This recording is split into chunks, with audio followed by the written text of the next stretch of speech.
How to earn profit in the export import business चालू क्यों करते हैं हम? यस, डेफिनेटली बहुत सारे पर्पस होंगे, बहुत सारे मोटिव होंगे, लेकिन उसमें भी एक है ना कि हमें पैसा कमाना है, बहुत बड़ा बनना है, स्टेटस हो, नाम हो, ग्लोबल एक्सपांशंस हो, या बहुत सारी चीज़ें हो।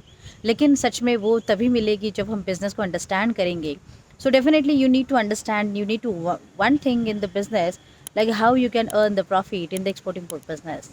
Hi dosto, I'm KD Sushma. I'm author, trainer, exporter and business coach, and yes, I'm on a mission to create 10,000 plus exporters by 2025.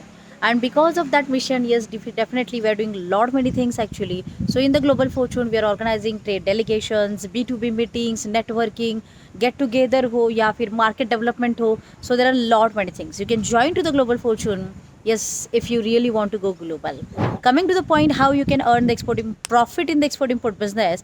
So there are like one, एक चीज़ होती है ना कि प्रोडक्ट में ही मार्जिन होता है।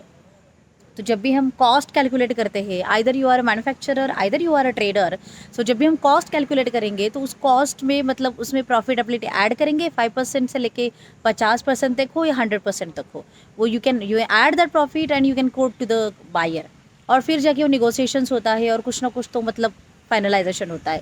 So this is one. The second ये होता है ना कि चलो maybe you are entering in the market without any like profit, हो सकता है, बिकॉज मार्केट में एंट्री लेना that is important factor, that is the priority, and so that you are like cutting the profit.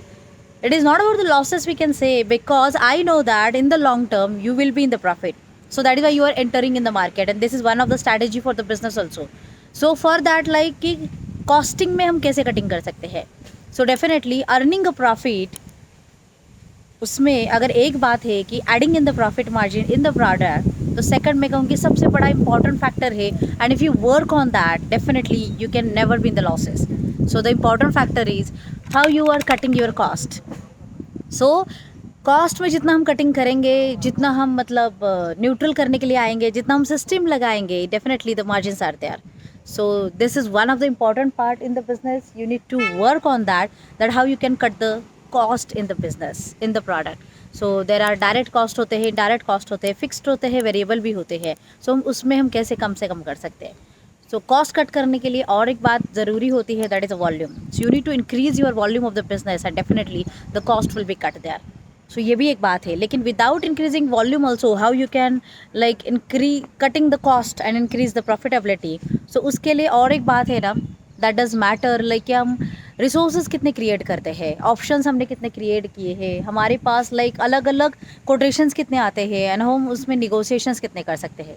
तो मैं कहूँगी कि skills are very much important in that. तो अगर आप स्किलफुल हो नहीं हो तो बिल्टअप करो उसको, सिस्टम में लाओ, resources create करो, and definitely you can earn the margins by cutting the cost in the business, and this is also one of the thing.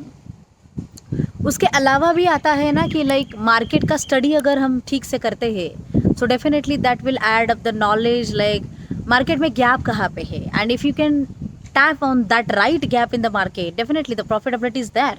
अभी क्या होता है कि लोग जनरल में जाते हैं कि लाइक जो चलो दुनिया जो ये कर रही है तो उसके डिमांड है, हम भी वही करते हैं, इस प्रोडक्ट में करते हैं, उसी मार्केट में करते हैं, सेम करते हैं. Definitely the competitions will be increased and competition will be higher and it will reduce the profitability in the business. So उसको अलावा मतलब अगर हम कहें कि what is the fundamental for to beat that, so definitely you need to have the different product range, you need to understand the gaps in the market very well, and definitely if you can work on that to reduce the gap in the market, yes, profitability is there. हो सकता है शुरू में बहुत सारी चीज़ें stable ना हो, मतलब अप एंड डाउन्स लगेंगे, प्लस एंड माइनस लगेंगे, लेकिन जैसे एक कहावत होती है ना जो हिंदी में या बहुत सारे इसमें कही जाती है ना कि दूर के फ़ायदा अगर चाहिए तो पास का नुकसान सहन करना सीखो, लेकिन पास के फ़ायदे के लिए दूर का नुकसान मत करो. और वही एक्चुअली आपको याद रखना है कि अगर सच में फ़ायदा चाहते हो तो दूर की सोचो. Have a long term aim, have a vision with you, have a purpose and objective with you, why you are running this business, why you are starting this business, why you are growing this business, and definitely the things will be as for you. जो भी आप चाहते हो वो ज़रूर हो जाएगा. सो इसीलिए प्रॉफिटेबिलिटी ऐसे बहुत सारे फैक्टर्स है, I have just pointed out few factors, you need to work on that, और अगर इतना भी करोगे तो definitely the business is your. So global market ज़्यादा दूर नहीं है, क्योंकि इंटरनेशनल में इतना ही करने की ज़रूरत है कि हम कैसे आगे चल सकते हैं. And I hope you understand that work on the ground, be practical, not be emotional in the business, have the clarity of the concepts and purposes and all the things in the business, and definitely the success is there. So just take action. And if you want to learn more about the international business, you can join my free webinar www.kdsushma.com/book now, and definitely see you there to learn more and more things about the export import business. Just take action, and Jai Hind.